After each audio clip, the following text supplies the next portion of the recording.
దేవుని కృపను బట్టి ఆయన దయా వాత్సల్య ప్రేమను బట్టి దేవుని మనము ఆరాధించడానికి దేవుడు మనకి ఇచ్చిన భాగ్యం బట్టి స్తోత్రం. ఈ యొక్క భాగ్యం, ఈ యొక్క సమయ సందర్భాన్ని పొందాలని, ఇలాంటి ఆరాధనతో పాల్గొనాలని పరలోక వాసులు, దేవదూతలు, కెరాపులు, శిలుపు, 22 పెద్దలు, 4 జీవులు, కోట్ల దేవదూతలు దేవుని ఆరాధించాలని వేచి చూస్తున్నారు. కానీ దేవుడు వాటికి అవకాశం ఇవ్వలేదు. అయితే అయోగ్యులము, అపాత్రులము ఈ లోకంలో మరి ప్రభు రక్తం చేత కొడగొడిన మనకు దేవుడు ఇచ్చిన అవకాశం బట్టి దేవునికి స్తుతి చెల్లిస్తూ మనం కృతజ్ఞత మనసుతో ఆయన శరీరత్వంలో పాల్గొనడానికి మనం సిద్ధపడతాం. పరిశుద్ధ గ్రంథమైన బైబిల్లో మనం చూసినట్లయితే చూడండి, దేవుని వాక్యంలో నుండి యెషయా గ్రంథము 26వ అధ్యాయం, యెషయా గ్రంథము 26వ అధ్యాయము మనము ఉదయకాలం చదువుకున్నాం, బాగా మరొకసారి చదువుకున్నాము. అయితే ఉదయం 5 వచనాలు మనకు చదివినాము. అయితే ఇప్పుడు 5 వచనాలు చదవడానికి మనకు సమయం లేదు కాబట్టి మొదటి వచనం మాత్రమే మనము చదువుకున్నాం. ఫస్ట్ వర్స్ అందరూ కలిసి చదువుకున్నాము. పేజీ నెంబర్ 588, పాత నిబంధన, యెషయా గ్రంథం 26వ అధ్యాయం. అందరూ తీయండి. బైబిల్ తిప్పినప్పుడు మీరు లాలజలం వాడకండి, నోట్లో ఏం పెట్టుకొని బైబిల్ మీద పెట్టకండి. చాలా మంది డబ్బులు లెక్క పెట్టేది కూడా లెక్క ప్రశ్న. కానీ దేవుని వాక్యం అంటే ప్రశస్తమైనది. దేవుని వాక్యం 119 కీర్తన 50 వచనంలో ఏం రాయబడింది? నీ వాక్యమే నన్ను బ్రతికించను, ఇదే నాకు నెమ్మది కలుగజేసి, నా బాధల్లో ఇదే నాకు నెమ్మది కలుగజేసి. కనుక మనకు ఎంతోమంది బంధువులు ఉండొచ్చు, స్నేహితులు ఉండొచ్చు, తోబుట్లు ఉండొచ్చు, భార్య ఉండొచ్చు, భర్త ఉండొచ్చు, పిల్లలు ఉండొచ్చు. కానీ మనకు ఆదరణ కలిగే మాటలు వారి ద్వారా రావు. కానీ పరిశుద్ధ గ్రంథమైన బైబిల్ ద్వారా మనము పొందగలం. కనుక దేవుని వాక్యాన్ని మన ఇంట్లో, మన హృదయంలో, మన వ్యక్తిగత జీవితంలో ప్రశస్తమైనదిగా మేంచాలి. మనం ఈ లోకంలో డబ్బు కన్నా, నగల కన్నా, ప్రాపర్టీస్ పెట్టే మరి ప్రాంతానికన్నా మనం దేవుని వాక్యం పెట్టే ప్రాంతం చాలా మరి ప్రశస్తంగా ఉండాలి. మన ఇంట్లో ఒక గది, అది బియ్యమైన సాగు కావచ్చు, అరవై కావచ్చు, లేకపోతే చిన్న సెల్ఫ్ అయినా కావచ్చు, ఏదైనా కానీ బైబిల్ అన్నింటి పైన ఉండాలి. అది మనం నేర్చుకోవాలి. ఎందుకంటే దేవుని వాక్యం ద్వారానే మనం ఈ లోకంలో దేవుడు ఎవరని తెలుసుకున్నాం. నేను కూడా మరి దేవుని వాక్యం చదవకు మరి కాలజ్ఞానం చదువుతుంటే, తర్వాత మరి భగవద్గీత, రామాయణం, మా వాళ్ళందరూ కూడా మరి ఇంకా ఎక్కువ గ్రంథాలు చదివేవారు అనమాట. అజర్వేదం, ఋగ్వేదం, సామవేదం, పద్యం, పురాణం. ఎందుకంటే మరి ఈ యొక్క వీటిని చదివి వీటి గురించి చెప్పడమే మా వాళ్ళ బ్రతుకుదేమో. ఎందుకంటే ఈ లోకంలో కులాలు, మతాలు ఉన్నాయని చెప్తున్నాం కదా. కాబట్టి మరి ఈ లోకంలో కులం అని మనం చెప్పుకుంటే మరి జంగం కులానికి చెందినవారు అనమాట. అంటే శివభక్తులు. అయితే ఈ లోకంలో మరి అందరి కార్యాలు బ్రాహ్మణ్స్ చేస్తే మరి శివభక్తులు వాళ్ళు చేయాలన్నమాట. అప్పుడే వాళ్ళకు మోక్షం ఉంది అని రాయబడింది వేదాలు. చూడండి, ఇలాంటి సందర్భంలో మరి యేసుక్రీస్తు ప్రభువారు ఆయన యొక్క మరి కనికరంలోనికి, ఆయన దయలోనికి, ఆయన మరి దయా దాక్షిణ్యమైన ఆయన కరుణ సముద్రంలోనికి నన్ను కూడా ఆకర్షించడానికి ఆయన వాక్యమే నాకు తోడుకుంది. కనుక దేవుని వాక్యం నేను కూడా చదివాను. ఎట్లా చదివానంటే, నాకు ఈ డిజైన్ వచ్చిందని మా అమ్మ చర్చికి వెళ్ళామంది. అప్పుడు నేను చర్చికి వెళ్ళాను. మరి ఒక ఆయన బైబిల్ ఇచ్చారు. అప్పుడు బైబిల్ చదివాను. బైబిల్ చదవటం అంటే యేసు దేవుడు రక్షకుడు, ఆయనే సృష్టికర్త అని తెలుసుకున్నాను. కనుక దేవుని వాక్యం మీరు అందరూ కూడా చదవండి. దేవుని వాక్యము మనల్ని బ్రతికించేదిగా ఉంటుంది. మనల్ని ఏం చేస్తుంది చెప్పండి? దేవుని వాక్యము మనల్ని శోధించేదిగా ఉంటుంది. హెబ్రీయులకు రాసిన పత్రిక 4వ అధ్యాయం 12వ వచనం ఏం రాయబడింది? దేవుని వాక్యము సజీవం గలదై బలం గలదై, ఎటువంటి ఖడ్గం కంటే ప్రాణాత్మ కీలను, మూలుగలను విభజించి పట్టుకున్నందుకు దూరము. ప్రాణ ఆత్మ కీలను, మూలును విభజించు మట్టుకు దూరుచు. ఈ లోకంలో ఏ ఖడ్గమైన ఇలాంటి పని చేస్తుందా? ఒక ఖడ్గం ఉందండి, ఒక కత్తి ఎక్కడ ఉందనుకోండి, ఒక చెట్టు నరుకుతుంది, తర్వాత మరి ఒక చేయి నరుకుతుంది. కానీ ప్రాణం, ఆత్మ, కీళ్ళను మూడు ఎక్కడ ఉంటుంది? ఎక్కడ ఉంటుందన్నా? ఎముకల లోపల ఉంటుంది. చూడండి, ఎముకల్లో నుండి ఎఫెక్ట్ పోతుందా? అక్కడ వేలోపల దాని షార్ప్ తగ్గిపోతుంది అన్నమాట. అక్కడ ఎందుకంటే బోన్స్ చాలా గట్టిగా ఉంటుంది, స్ట్రాంగ్ ఉంటుంది అన్నమాట. అయితే పోలేదు. అయితే ఈ యొక్క మరి వాక్యం అనే ఖడ్గము ప్రాణంలోనికి పోతుంది, ఆ తర్వాత ఆత్మలోనికి పోతుంది, తర్వాత ఆత్మ ఎప్పుడు తెలియదు. మనిషి యొక్క పరిపూర్ణత 3 భాగాలు అన్నమాట. కనపడే శరీరంలో మిళితమై ఉన్న ప్రాణం, తర్వాత కనపడని ఆత్మ, ఈ 3 కలిసినప్పుడు మనిషి. చూడండి, దేవుని వాక్యము జీవితంలో మనకు మరి దర్శనమిచ్చి ఆయన వాక్యమే. యోహాను సువార్త 1వ అధ్యాయము 1వ వచనం మనం చదివినట్టయితే చూడండి, యోహాను సువార్త 1వ అధ్యాయం 1వ వచనం ఎవరైనా చదవండి. ఫస్ట్ సెకండ్ 2వ వచనం చదవండి. యోహాను సువార్త 1వ అధ్యాయము 1వ వచనం 2వ వచనం.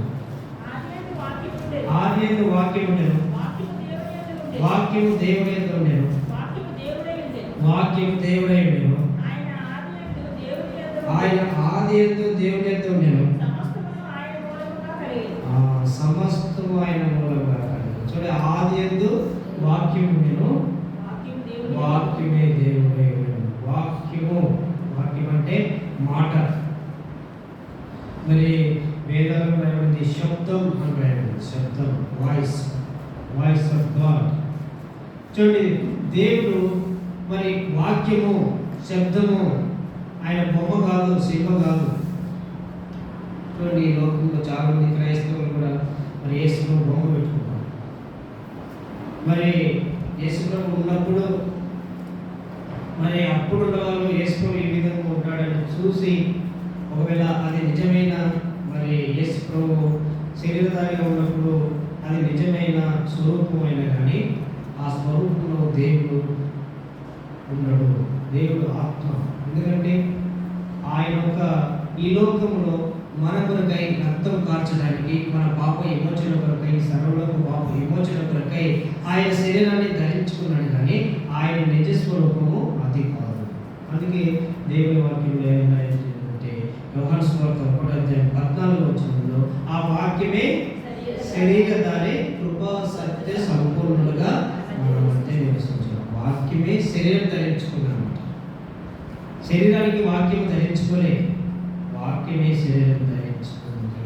స్వయం భౌడు అంటారు దేవుని గురించి. స్వయం భౌడు అంటే తనకు తానై ఉన్నాడు. దేవుని ఎవరు సృష్టించలేదు. ఈ లోకంలో చాలా మంది మనుషులు సృష్టించిన వాళ్ళే దేవుడుగా నమ్ముతారు, మొక్కుతారు, విశ్వసిస్తారు. కానీ యేసుక్రీస్తు ప్రభువు అలాంటి దేవుడు కాదు. ఆయన మరి సమస్తమును సృష్టించిన సృష్టికర్తగా ఉన్నాడు. ఆయన ఆది అంతమై ఉన్నాడు. ఇహమందును పరలోకము. పరిశుద్ధ గ్రంథం దేవుని గురించి ఏం చెప్తుందంటే, ఆకాశం నా సింహాసనము, భూమి నా పాదపీఠం. ఆకాశం ఎంత పెద్ద ఉందో ఎవరికి తెలియదు.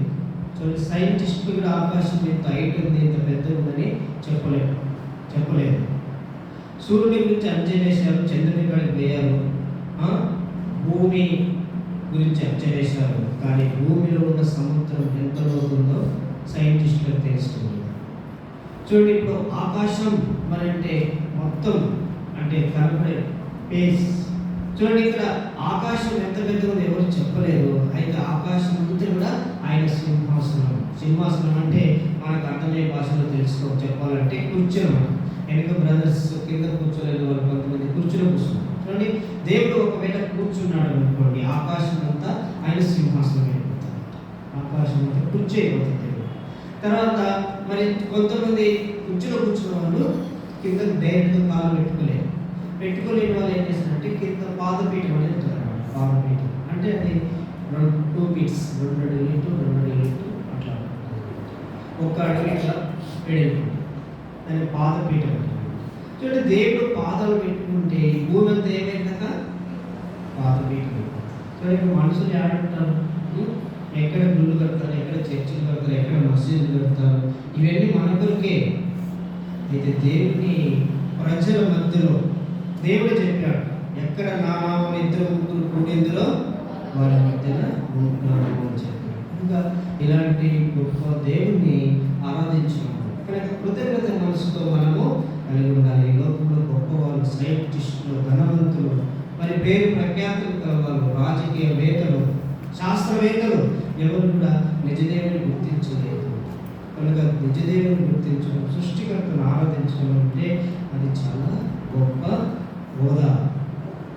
అది మరి దేవుని సన్నిధిలో మనం ఆ విధంగా కృతజ్ఞత మనసులో దేవుని ఎవరైతే ఆరాధించారో వారిని బట్టి దేవుడు చాలా సంతోషిస్తాడు, ఆనందిస్తాడు, ఆయన సాటిస్ఫై. చూడండి ఇక్కడ మరి అయితే మనము దేవుని శరీరత్వంలో పాల్గొనడానికి మరి మొదటి వచనం 26వ అధ్యాయం మొదటి వచనంలో ఏం రాయబడిందంటే, యెషయా గ్రంథంలో, ఆ దినముందు యూదా దేశంలో జనులు ఈ కీర్తన పాడుతారు, బలమైన పట్టణము ఉన్నది, రక్షణ దానికి ప్రాకారముగాను బురుజులుగాను ఆయన నియమించి ఉన్నాడు. చూడండి ఇక్కడ మరి వచనంలో దాదాపు మరి 6 పదాలు ఉన్నాయి, అంటే 6 వర్తమానాలు ఉన్నాయి. చూడండి ఇక్కడ ఈ వచనంలో మరి మనం దేని గురించి చూస్తున్నామంటే పట్టణము. ఏం పట్టణం ఇది? బలమైన పట్టణం. పట్టణం అనే మాట పరిశుద్ధ గ్రంథమైన బైబిల్లో మరి 60 సార్లు రాయబడింది. 60 ప్లేసెస్ 60 సార్లు. పాత నిబంధనలో 50 సార్లు రాయబడింది, కొత్త నిబంధనలో 10 సార్లు రాయబడింది పట్టణం అనే మాట. చూడండి పట్టణము అంటే మరి అది మన ఒక చాలా గొప్పదనం. ఎవరైనా చూడండి పట్టణంలో ఉండటం అంటే అది చాలా గ్రేట్గా ఫీల్ అయిపోతారు, అంటే గొప్పగా వాళ్ళు ఉంటుంటారు. చూడండి పట్టణంలో ఉండే సౌకర్యాలు వేరు ఉంటాయి, విలేజ్లో ఉండే సవలతులు వేరు ఉంటాయి. అయితే చూడండి పట్టణంలో అన్నీ మరి కరెంటు విషయంలో చూడండి, డ్రైనేజ్ విషయంలో చూడండి, మరి రోడ్ల విషయంలో కానీ, తర్వాత వాటర్ విషయంలో కానీ, మరి అన్ని విషయాలు కూడా ప్రత్యేకంగా ఉంటాయన్నమాట. మరి ఆ పట్టణంలోకి వస్తే అన్ని వ్యక్తులు ఉంటాయి, రోడ్లు కూడా చాలా సాఫ్ట్గా ఉంటాయి. తర్వాత మరి ఎక్కడ కూడా మరి డ్రైనేజ్ నీళ్ళు కానీ, తర్వాత ఇంకా చెత్తలు ఇవన్నీ కనపడవు. అయితే ఇప్పుడు అదే పల్లెటూరులో ఉండి, విలేజ్లో ఉండి ఏముంటాయి ఇక్కడ? అవి మట్టి రోడ్లు ఉంటాయి, అక్కడ డ్రైనేజ్ ఉండదు, తర్వాత లైట్లు కూడా సరిగా ఉండదు, దారి కూడా సరిగా ఉండదు. కొత్త వాళ్ళు అయితే నడుచుకున్న వాళ్ళు కింద పడతారు, బండి మీద వాళ్ళు కింద పడతారు. ఎందుకంటే కొత్త వాళ్ళు తెలియదు కాబట్టి ఎక్కడ గుంత ఉండదు, ఎక్కడ స్పీడ్ బ్రేక్ ఉండదు, ఇలాంటి పరిస్థితులు ఉన్నాయి. అంటే పట్టణం అంటే పట్టణానికి పల్లెటూరుకు ఉండే మరి తేడాలు. పరిశుద్ధ గ్రంథమైన పట్టణం అనే దానికి చాలా ప్రాధాన్యత ఉంది. కనుక మరి దేవుడైన యెహోవా మరి మోషేకు మరి సీనాయి కొండ పైన ఆజ్ఞలు ఇచ్చినాడు. ఎన్ని ఆజ్ఞలు ఇచ్చినాడంటే మరి 613 ఆజ్ఞలు ఇచ్చాడు. 613 ఆజ్ఞలలో మరి 10 ఆజ్ఞలు ఈ ప్రపంచానికి అందరి కూడా వర్తించినట్టు ఇచ్చాడు. మిగతా 603 ఆజ్ఞలు ఇవి ఇజ్రాయెల్ కొరకు. ఇజ్రాయెల్లో వాళ్ళు ఏ విధంగా ఇల్లు కట్టుకోవాలి, ఇల్లు కట్టుకునే దానిపైన గోడ, పిట్టె గోడ కట్టుకుంటారు. ఆ గోడ ఏ విధంగా కట్టుకోవాలి, ఆ గోడ కట్టకుంటే ఏంటి లాస్, ఆ గోడ కడితే ఏం లాభం, తర్వాత పంటలు ఎట్లా పండించుకోవాలి, పంటలు పండిన తర్వాత ఎలాగ పోయాలి, ఏ విధంగా మరి వాళ్ళు వదిలిపెట్టాలి, పరిగె ఎట్ట వేయాలి. పరిగె అంటే మీకు ఎవరికి తెలియదు అనుకుంటే వ్యవసాయం గురించి, మీరంతా హైదరాబాద్లో ఉన్నారు కాబట్టి. అయితే మేము చిన్న విలేజ్ నుంచి వచ్చింది కాబట్టి నాకు పంటలు అంటే కోతలు కోసేందుకు తెలుసు. పంటలు పండించేది వరి, జొన్నలు, తర్వాత రాగులు, ఇంకా సద్దలు, తర్వాత ఇవన్నీ కూడా చూసిన వాళ్ళు ఎవరైనా కూడా బ్రదర్స్ చూశారు. ఇక్కడ బ్రదర్స్ ముగ్గురు చూశారు, ఎవరు చూడాలి, ఇద్దరు చూసేది మంచిది, సంతోషం. మీరు కూడా చూసిన వాళ్ళు పంటలు చాలా సంతోషం. చూడండి పంటలు పండాలంటే చాలా కష్టం. పంటలు పండాలంటే ఇప్పుడు పల్లెటూరులో ఉండే సిచ్యువేషన్కు మరి జీవన శైలికి, పట్టణంలో జీవన శైలికి చాలా తేడా. చూడండి పట్టణంలో ఉన్న వాళ్ళందరూ కూడా జాబ్ హోల్డర్స్, జాబ్ చేసేవాళ్ళు, వ్యాపారస్తులు, ఇంకా బిజినెస్ చేసేవాళ్ళు, ఇంకా రియల్ ఎస్టేట్, ఇంకా మంచి మంచి హోదాలు ఉంటాయి. అయితే విలేజ్లో ఎంత వాళ్ళైనా కానీ వాళ్ళు ఏం చేయాలి, సిటీకి వచ్చినప్పుడు ఎవరు ఎంత మంచిగా వచ్చినా కానీ వాళ్ళ ఊరికి పోయినప్పుడు వాళ్ళ డ్రెస్ చేంజ్ అయిపోతారు. ఎందుకంటే మరి పొలంలో పని చేయడానికి పట్టణంలో వచ్చిన డ్రెస్ వేసుకుని వస్తారా రాలేదు. అంటే పొలంలో పోయేటప్పుడు వాళ్ళు బట్టలు మామూలుగా బట్టలు వేసుకోవాలి, మరి డ్యూటీ డ్రెస్ వేరు ఉంటుంది, ఆ డ్రెస్ వేసుకుంటారు, తర్వాత చేస్తారు. అయితే ఇప్పుడు పట్టణంలో ఉన్న వాళ్ళు డ్యూటీలైనా అదే డ్రెస్ ఉంటారు, మరి చర్చికి వచ్చిన అదే డ్రెస్ ఉంటారు, తర్వాత మరి ఒక మ్యారేజ్ కానీ ఒక ఫంక్షన్ కానీ వెళ్ళినా అదే డ్రెస్ ఉంటారు. ఓన్లీ వాళ్ళు నిద్రపోయేటప్పుడు మాత్రమే డ్రెస్ చేంజ్ చేసుకుంటారు. చూడండి, మరి దేవుని వాక్యంలో పట్టణం అనే మాటకు చాలా ప్రాధాన్యత ఉంది.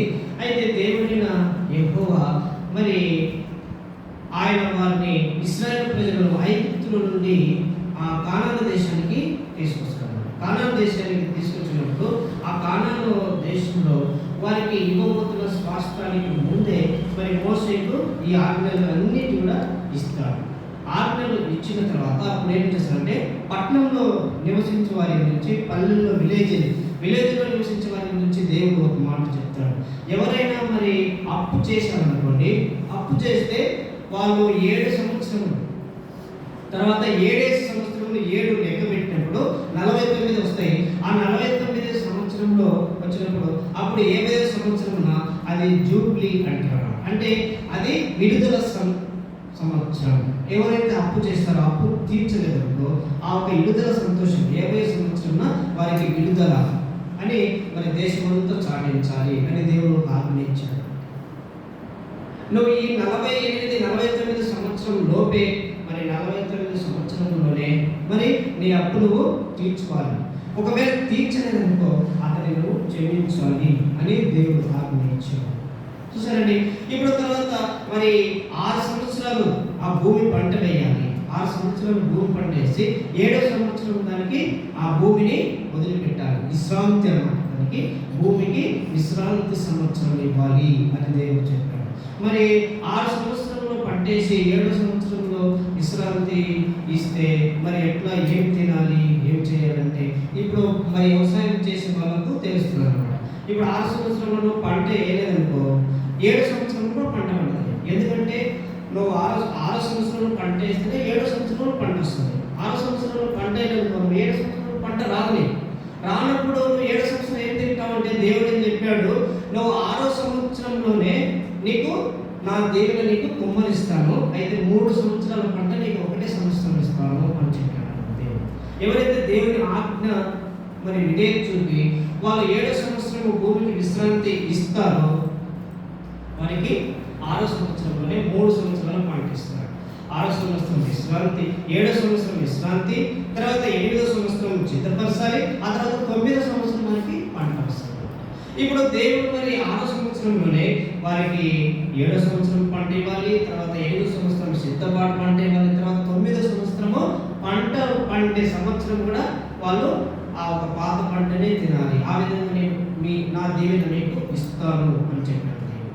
చూడండి, ఆ విధంగా ఎప్పుడైతే ఇజ్రాయెల్ చేశారో వారికి మరి వాటి కాలంలో వర్షం ఇచ్చాడు, తర్వాత మరి ఆయన దీవెనలు ఇచ్చాడు, వారికి అనేకమైన మేలు చేశాడు. ఆ విధంగా ఎప్పుడైతే వాళ్ళు ఇవ్వలేదో వారిని దేవుడు మరి ఆ భూమిని విశ్రాంతి ఇవ్వడానికి వారిని 70 సంవత్సరాలు బబులోను దేశానికి తీసుకుపోయాడు. చూడండి, దేవుని వాక్యంలో ఆ విధంగా రాయబడింది. అది నేను చెప్పిన మాట కాదు. చూడండి, 2వ దినవృత్తాంతంలో 2వ దినవృత్తాంతాల గ్రంథం ఒకసారి తీయండి.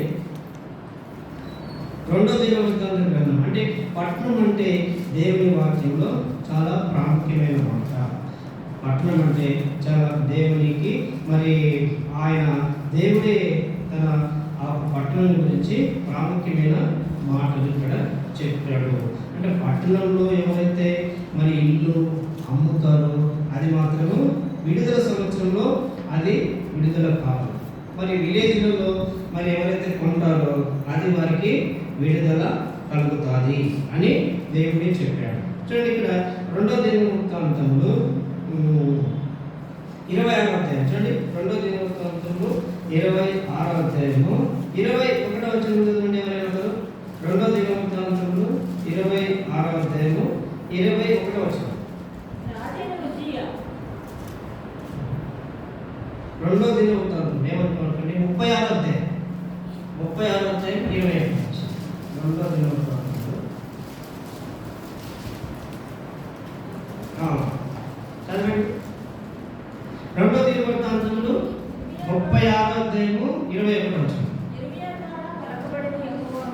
ఇర్మియా ద్వారా పలకబడిన యెహోవా మాట నెరవేరుటకై విశ్రాంతి దినములను దేశము అనుభవించుటకు ఇది సంభవించెను. దేశము పాడుగా ఉన్న 70 సంవత్సరాల కాలము అది విశ్రాంతి దినములను అనుభవించెను. చూసారండి, దేశము 70 సంవత్సరాల దేవుడు విశ్రాంతినిచ్చాడు అన్నమాట భూమికి. చూసారండి, ఎందుకంటే భూమికి ఎందుకంటే విశ్రాంతి? భూమి మన ప్రాణం ఉందండి, అదేమన్నా అన్నం తింటుందా, మనలాగా శరీరం ఉందా, మాట్లాడుతుందా అని మనం. కానీ భూమిని కూడా దేవుడే సృష్టించాడు. ఆకాశానికి తండ్రి ఆయన, భూమికి తండ్రి ఆయన, సముద్రానికి తండ్రి ఆయన, చెట్లకు జంతువులకు ఈ సమస్త సృష్టికి తండ్రి. కనుక మరి ఆ తండ్రికి భూమి ఎలాంటి కష్టాలు ఉంటుంది, ఎలాంటి మరి సిచ్యువేషన్ ఉంటుంది, ఎలాగా ఫీలింగ్ ఉంటుందని దేవునికి తెలుసు, మనకు తెలియదు. ఎందుకంటే దేవుని వాక్యంలో భూమి కూడా కొన్ని స్థలాల్లో ఫీల్ అయినట్టు, బాధపడినట్టు, మరి మనలాగా మరి అది కూడా మనసు తత్వం కలిగినట్టు దేవుని వాక్యం మనకు చెప్తుంది. చూడండి, దేవుని వాక్యం ఆ విధంగా భూమి గురించి రాయబడింది. పరిశుద్ధ గ్రంథమైన బైబిల్లో రోమీలకు రాసిన పత్రిక 8వ అధ్యాయం చూడండి. రోమీలకు రాసిన పత్రిక 8వ అధ్యాయంలో ఇక్కడ భూమి కూడా ఆ భూమి యొక్క ఫీలింగ్ గురించి పౌలు అపోస్తలుడు మరి ఇక్కడ చెప్తున్నాడు అనమాట. రోమీలకు రాసిన పత్రిక 8వ అధ్యాయము 19వ వచనం చదవండి. 8-19. దేవుని కుమారుడు ప్రత్యక్షత కొరకు సృష్టి మిగుల ఆశతో తేరి చూచుచు కనిపెట్టుచున్నది. ఎలాగనగా సృష్టి నాశనములకు లోనైన దాస్యంలో నుండి విడిపింపబడి దేవుని పిల్లలు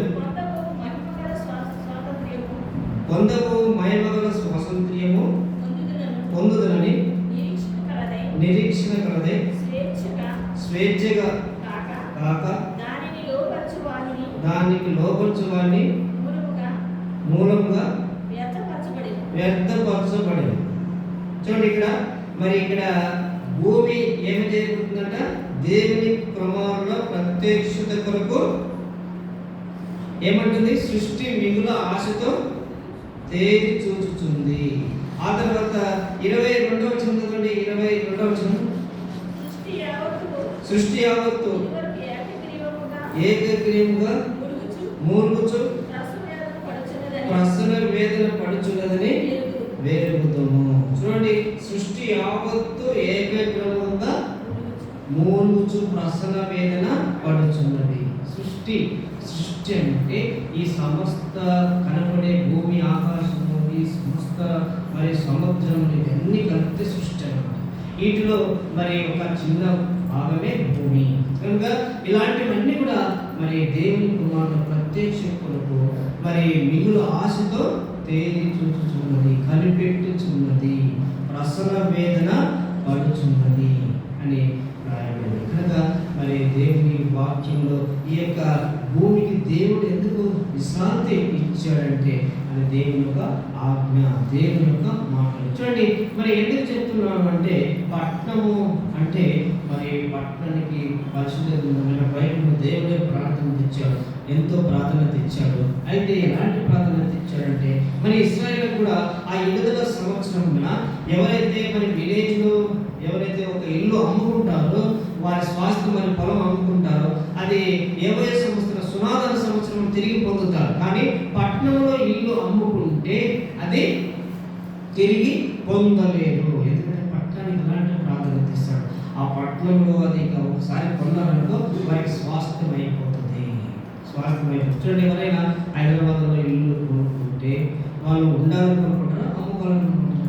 లేదంటే మేము హైదరాబాద్ ఇల్లు అమ్ముకొని మేము విలేజ్లో కొనుక్కుంటాం, మేము ఏ ఊరికి వచ్చినాం, ఏ ఊరి నుంచి వచ్చాము, ఆ ఊరిలో కొనుక్కుంటాం అనుకుంటారా? ఎవరు కూడా అనుకోరు. అదేవిధంగా మరి యెరూషలేము అనే పట్టణంలో దానికి 12 మరి గుమ్మాలు ఉంటాయి. ఆ 12 గుమ్మాలలో దేవుడే దానికి ఆశ్రయుడు అని దేవుని వాక్యము చెప్తుంది. కనుక మరి 24వ కీర్తన, 46వ కీర్తన తర్వాత మీరు చదవండి. దేవుని వాక్యము దేవుని పట్టణం గురించి మాటలు అక్కడ రాయబడ్డాయి. చూడండి ఇక్కడ మరి దేవుని వాక్యంలో తర్వాత దేవుడు కూడా ఏం చెప్పాడంటే మీరు భూమిని శాశ్వత విక్రయము చేయకూడదు, ఆ భూమి నాది, అయితే మీరు నా యొద్ద నివసించు పరదేశులు అని దేవుడు చెప్పారు. చూడండి లేవియ కాండము 23వ అధ్యాయము, లేవియ కాండము 23వ అధ్యాయము 25వ వచనం అనుకుంటాను. మీరు ఎవరైనా తెలిస్తే చదవండి లేవియ కాండము. అక్కడ దేవుడు ఈ మాట చెప్పాడు అనమాట, భూమిని శాశ్వత విక్రయము చేయకూడదు అని చెప్తున్నాడు. అక్కడ లేవియ కాండం చూడండి, చదవండి. భూమిని శాశ్వత విక్రయం చేయకూడదు, ఆ భూమి నాది, మీరు నా యొద్ద నివసించు పరదేశులు అని దేవుడు చెప్తున్నాడు అన్నమాట. ఏమనుకోకండి, 25వ అధ్యాయము 23వ వచనం చదవండి. లేవియ కాండము 25వ అధ్యాయము 23వ వచనము తర్వాత చదవండి. పేజీ నెంబర్ చెప్తాను. భూమిని శాశ్వత విక్రయం చేయకూడదు, ఆ భూమి నాదే, మీరు నా యొద్ద కాపురమున్న పరదేశులు. చూసానండి, భూమిని శాశ్వత విక్రయము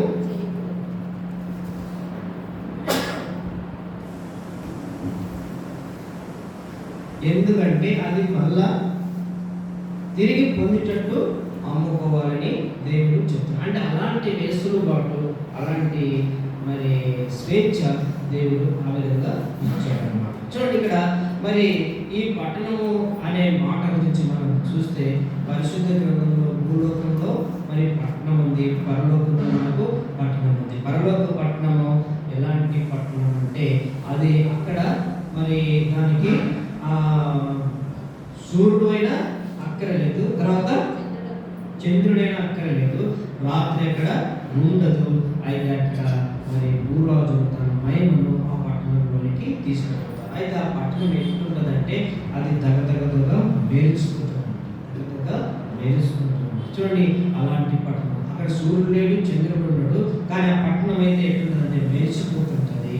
అదే అలాంటి పట్టణంలోనికి ఎవరు వెళ్తారంటే భూరాజులు వెళ్తారు. భూరాజులు అంటే ఎవరు? భూరాజులు అంటే ఎవరన్నా? భూరాజులు ఎవరు? మనమే భూరాజులు. మనం ఉదయం ఆరాధన చూసినాం కదా, ఎలాంటి వారిని దేవుడు రాజులుగా చేశాడు, యాజకులుగా చేశాడు. చీకట్లో నుండి ఆశ్చర్యకరమైన వెలుగులోనికి దేవుడు పిలిచిన గుణాశయులు ప్రచురించే నిమిత్తం ఏర్పరచబడిన వంశము, రాజులైన యాజక సమూహం. మనమే రాజు. రాజు అంటే కిరీటం ఉంటుంది, తర్వాత రాజ్యం ఉంటుంది, సైన్యం ఉంటుంది. అక్కడంతా కూడా ఎవరైతే ప్రభువైన యేసుక్రీస్తును విశ్వాసం నుంచి ఇక్కడ ఆయనను ఇష్టంగా ఆయన మాట ప్రకారం ఉన్నప్పుడు దేవుడు వారిని ఆ రాజులని వారికి రాజ్యం కేటాయిస్తాడు, వారికి సైన్యం ఉంటుంది, వారికి ప్రభుత్వం ఉంటుంది. అయితే ఆ రాజులు పరలోకానికి వెళ్ళినప్పుడు ఆ పట్టణంలో ప్రవేశించినప్పుడు మరి ఆల్రెడీ దగ్గర మెరుస్తుంటుంది. అలాంటి మెరిసే పట్టణంలోనికి ఈ యొక్క మహిమ కూడా తీసుకొని వెళుతామని ఇక్కడ పరిశుద్ధ గ్రంథమైన బైబిల్ తెలియజేస్తుంది. చూడండి, పరిశుద్ధ గ్రంథం బైబిల్లో ఆ ప్రకటన గ్రంథము 21వ అధ్యాయము, ప్రకటన గ్రంథము 21వ అధ్యాయం చూడండి 24వ వచనం చదవండి. ఎవరైనా ప్రకటన గ్రంథము 21, 24.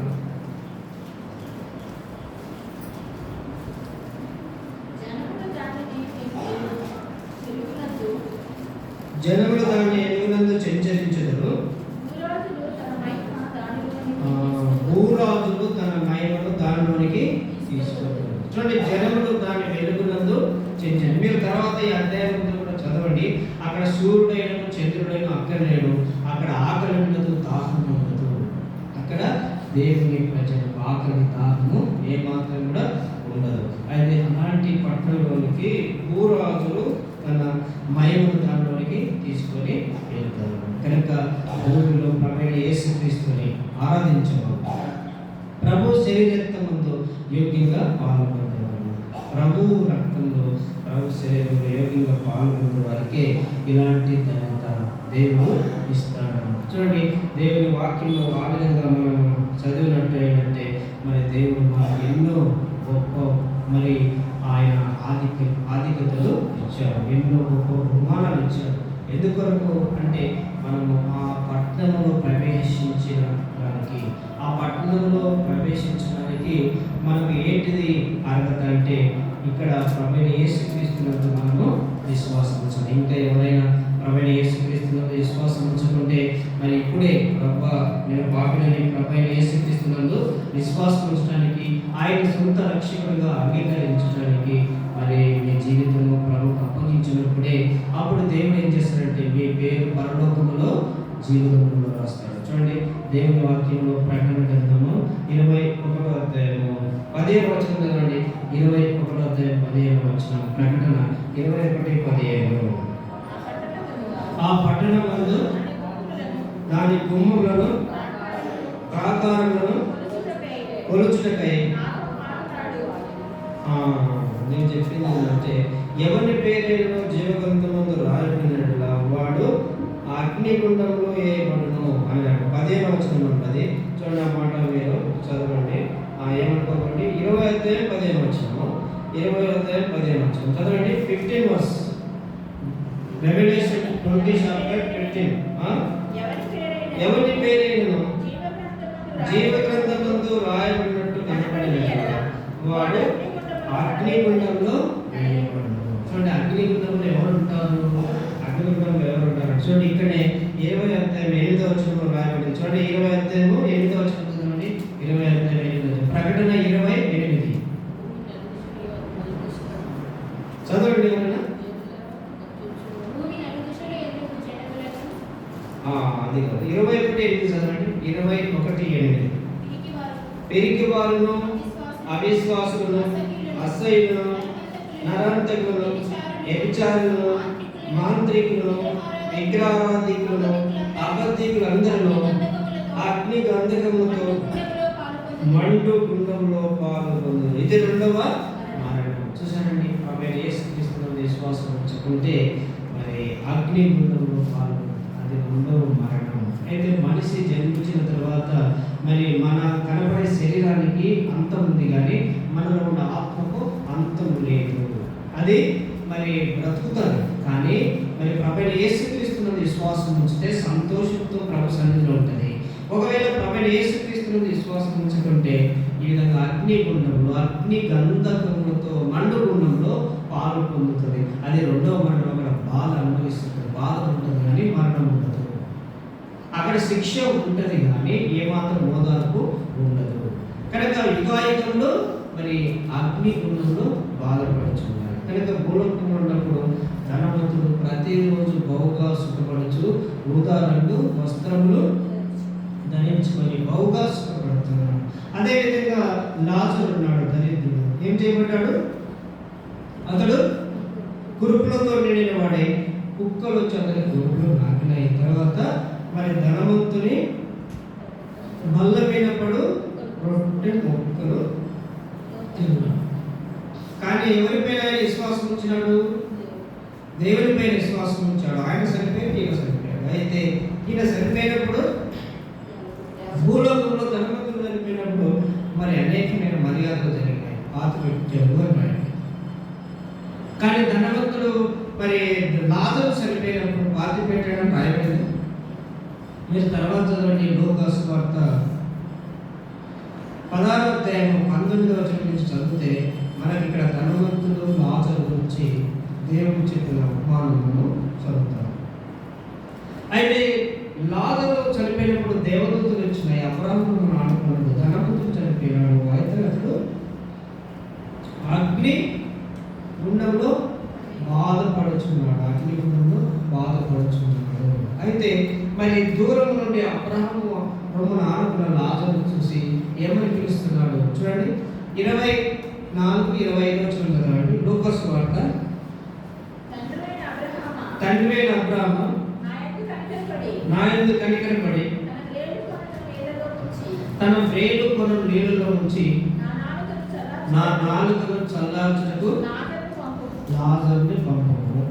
నేను ఈ అగ్ని జ్వాలలో వ్యాధుల పడుచున్నాను ఏకలు వేసి చెప్పాను. చూడండి లాజరు భూలోకంలో ఉన్నప్పుడు లాజరు ద్వారా ఏమైనా నాకు సాయం అవసరమవుతుంది అని అనుకున్నాడు.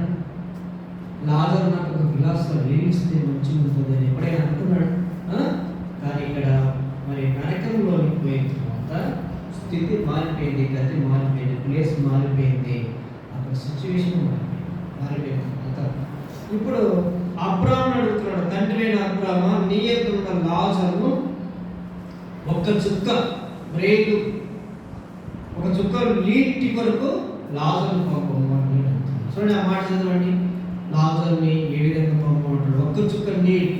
చూడండి, ధనవంతుడు, ఆయనకి ఎన్నో మరి భూలోకంలో ఎంతగానో సుఖపడ్డాడు, ఖరీదైన బట్టలు వేసుకున్నాడు, మరి ఖరీదైన భోజనం తిన్నాడు. ఆయన ఎంతో ఓదగా, ఎంతో ప్రతిదినం బహుగా సుఖపడను అని రాయబడింది. అయితే ఈ లోకం వదిలిన తర్వాత, ప్రభువైన యేసుక్రీస్తునందు విశ్వాసం ఉంచడం వదిలిన తర్వాత ఆయన పరిస్థితి ఏమైంది? ఒక చుక్క నీళ్లు కూడా తనకి దొరికే విషయం. కనుక ఒక చుక్క నీటి కొరకు మరి ధనవంతుడు అడుగుతున్నాడు. ఎక్కడ? నరకంలో. చూడండి, దేవుని వాక్యమైన పరిశుద్ధ గ్రంథం చెప్తుంది, ఎవరైనా కానీ యేసు ప్రభువుని విశ్వాసం ఉంచుకుంటే ఇప్పుడే ప్రభువైన యేసుక్రీస్తునందు విశ్వాసం ఉంచండి. అప్పుడు దేవుడు మరి లాజరు ఉండే స్థలంలో మనం ఉంటాము. యేసు ప్రభువుని విశ్వాసం ఉంచుకుంటే ధనవంతుడు ఉండే స్థలంలో మనం ఉంటాము. కనుక ధనవంతుడు ఉండే స్థలము అది నరకం, అగ్నిగుణం. తర్వాత మరి లాజరు ఉండే స్థలము మరి విశ్రాంతి, అబ్రాహాము ఉండే స్థలం. మరి డిసైడ్, మనమే నిర్ణయం చేసుకోవాలి. కనుక మనమే తీర్మానం చేసుకోవాలి. కనుక ప్రభువైన యేసుక్రీస్తునందు మనం విశ్వాసం ఉంచి ఆయన శరీర రక్తంలో కూడా మనం అయోగ్యంగా పాల్గొనాలి, యోగ్యంగా పాల్గొనాలి. యోగ్యంగా అంటే దేవుడు మనకు పట్టణము నిర్ణయించాడు. ఆ పట్టణంలో చాలామంది మరి దేవుని ఒక వాక్య ప్రకారంగా మరి భూమికి దేవుడు విశ్రాంతి ఇచ్చాడు. కనుక మన శరీరాన్ని కూడా విశ్రాంతి ఇవ్వాలి. చాలామంది డే నైట్ కష్టపడి పనిచేస్తుంటారు. కష్టపడటం మంచిదే, కానీ దేవుడు వాక్యానుసారం మనం కష్టపడాలి. అయితే దేవుడు వాక్యం ఏం చెప్తుందంటే, వాళ్ళు చాలా రాత్రి తర్వాత నిద్రపోతారు, మళ్ళీ లేకునే లేస్తారు. అయితే వారు కష్టార్జితం చేయబడిన ఆహారం తింటారు, కానీ వ్యర్థమే అంటున్నాడు దేవుడు. చూడండి, ఇక్కడ దేవుని వాక్యం ఆ విధంగా సెలవిస్తుంది మనకు.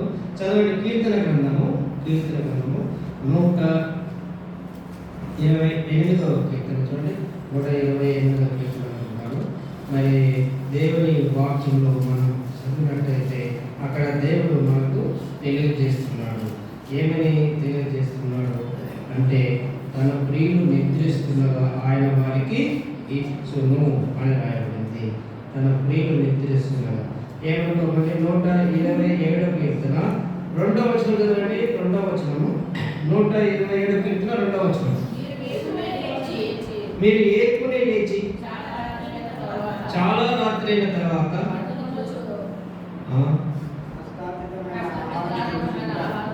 ఆ కష్టార్జితమైన ఆహారం తినుచుండుట వ్యర్థమే.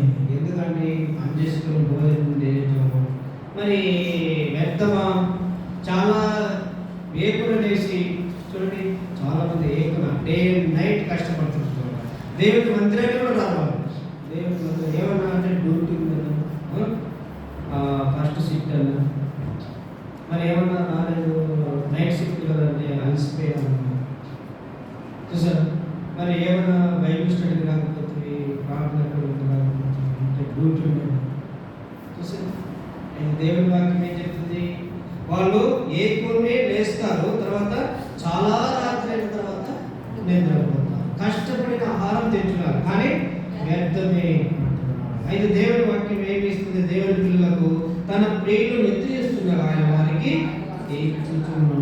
కనుక దేవుని విశ్వాసం ఉంచుకొని దేవుడు ఎన్నో మేలు చేస్తాడు, ఎన్నో ఆశీర్వాదాలు ఇస్తాడు, మనం ఊహించలేము. అందుకే దేవుని వాక్యంలో రాయబడింది అంటే, దేవుడు తన కొరకు మరి ఏవి సిద్ధపరచను అవి కంటికి కనపడలేదు, చెవికి వినపడలేదు, మనుష్య హృదయాలకు గోచరము కాలేదు.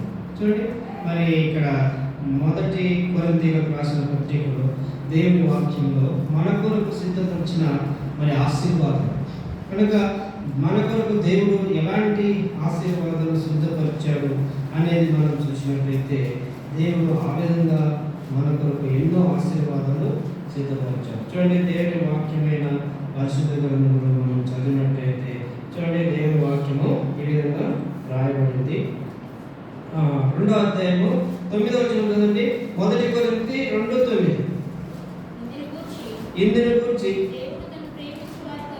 దేవుడు తాను ప్రేమించు వారి కొరకు ఏవి సిద్ధపరిచెనో కంటికి కనపడలేదు, చెవికి వినపడలేదు, మనుష్య హృదయమునకు గోచరము కాలేదు. చూడండి, దేవుడు సిద్ధపరిచినవి అసలు కంటికి కనపడలేదు, చెవికి వినపడలేదు, మనుష్య హృదయమునకు గోచరము కాలేదు. ఎవరికి?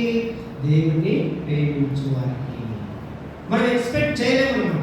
ఎవరు కూడా ఎక్స్పెక్ట్ చేయలేడు. నేను ఇలాంటి ఆఫీసర్ అవుతానా, ఇలాంటి ధనవంతులైతానా, ఇలాంటి కార్లు తింటానా, ఇలాంటి ఇంట్లో నేను ఉంటానా అని ఎక్స్పెక్ట్ చేయలేడు. ఎవరు? దేవుని ప్రేమించే వాళ్ళు. మన జీవితంలో దేవుని ప్రేమించే వాళ్ళుగా ఉండాలి. ప్రభువైన యేసుక్రీస్తునందు విశ్వాసం ఉంచాలి. ధనవంతుడు అనుకున్నాడు, ఏంటి నా హోదా అని అనుకున్నాడు. లాజరు అనుకున్నాడు, ఎప్పుడైనా అనుకున్నాడా, నేను బంగారు పట్టణంలో ప్రవేశిస్తాను, ఈ లాజరు ఇలాంటి స్థలానికి వెళ్తాడని ధనవంతుడు ఊహించాడా? ఊహించలేదు. ఎప్పుడు దరిద్రుడు చప్పుకొని బల్ల వేయించి పడే రొట్టెలు తింటాడు కదా, నాదే పోయింది, కింద పడే రొట్టెలు నాకేం అవసరం అని అనుకున్నాడు. కానీ ఒకరోజు రొట్టెల కన్నా చాలా తక్కువైన ఒక్క డ్రాప్ వాటర్ అడుగుతాను అని ఎప్పుడైనా అనుకున్నాడా ధనవంతుడు? Not expect. కనుక ఎప్పుడు కూడా ఎక్స్పెక్ట్ చేయలేదు, ఊహించుకున్నాడు. అలాంటి కళలో కూడా అలాంటి ఆలోచన రాకుండా ధనవంతుడికి. కానీ లాజరు దేవుని నిరీక్షణ వచ్చాడు. నాకు దేవుడు ఒక పట్టణం ఇస్తాడు, ఆ పట్టణంలో ఆకలి లేదు, దాహం ఉండదు, అక్కడ మరణమే ఉండదు. అలాంటి పట్టణంలోకి నేను వెళ్తాను. అయితే కొద్ది రోజులు, కొంతకాలం దేవుడు నాకు ఇలాంటి అనుభవాన్ని ఇచ్చాడని దేవుని బట్టి, దేవుని చూస్తూ ఆయన శ్రమను, బాధను ఓర్చుకున్నాడు. కనుక దేవుని ప్రేమించే వారికి ఆ దేవుడు ఏమిస్తాడో అది కంటికి కనపడలేదు, చెవికి వినపడలేదు, మనిషి హృదయంలో గోచరం కాలేదు. హృదయానికి కూడా ఆ విధంగా దేవుని ఆశీర్వాదం ఉంటుంది. అది భూలోకంలో ఉంటుంది, తర్వాత పరలోకంలో ఉంటుంది. ఎప్పుడు ఆయనను ప్రేమించు వారికి. మరి ఆయన ప్రేమించు వారిని ఆస్తికర్తలుగా చేస్తాను అని చెప్పారు. చూడండి, సామెతల గ్రంథము 8వ అధ్యాయము 22వ వచనం అనుకుంటాను. ఎవరైనా చదవడం సామెతల గ్రంథము 8వ అధ్యాయము 22వ వచనంలో తనను ప్రేమించు వారిని ఆస్తికర్తలుగా చేస్తాడు. కనుక మనం ఈ లోకంలో ఎవరెవరో ప్రేమిస్తాం, కానీ దేవుని మందిరానికి రాకుండా మనం ఏమేమో ప్రేమిస్తాం, దేవుని ఘనపరచకుండా ఏమేమో ప్రేమిస్తాం, దేవునికి మనం హృదయాన్ని ఇవ్వకుండా ఏమేమో కష్టపడతాం, ఏమేమో చేస్తాం, కానీ ఆస్తికర్తలు కాలేరు. కానీ దేవుని ప్రేమించిన వారే ఇక ముందు ఆస్తికర్తలుగా ఉంటారు, తర్వాత పరముందు కూడా వాళ్ళు ఆస్తికర్తలుగా ఉంటారు. చదవండి ఎవరైనా ఒకరు.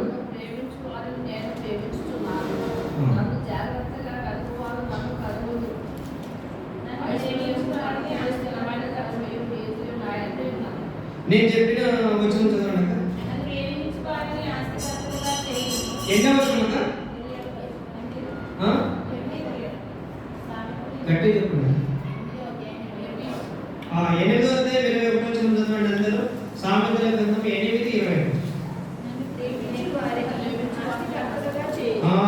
ప్రేమించే వారిని ఆస్తికర్తలుగా చేస్తాడు. చూడండి, ఆయన ప్రేమించే వారిని దేవుడు ఆస్తికర్తలుగా చేస్తాడు. ఏమన్నాడు దేవుడు? ఎండి నాదు, బంగారు నాది, ఏ కొండల మీద పశువులు ఉన్నాయి, భూమిపైన బంగారు గనులు ఉన్నాయి, ఎండి గనులు ఉన్నాయి, పెట్రోల్ బావులు ఉన్నాయి, వచ్చిన వైద్యురాలు మణులు, మాణిక్యాలు, గోమోద పుష్పరాగములు, మణులు, మాణిక్యాలు ఇవన్నీ ఉన్నాయి. ఎక్కడున్నాయి? భూమిపైన. ఇవన్నీ ఎవరు సృష్టించాడు? దేవుని సృష్టి. ఎవరి కొరకు? మన కొరకే.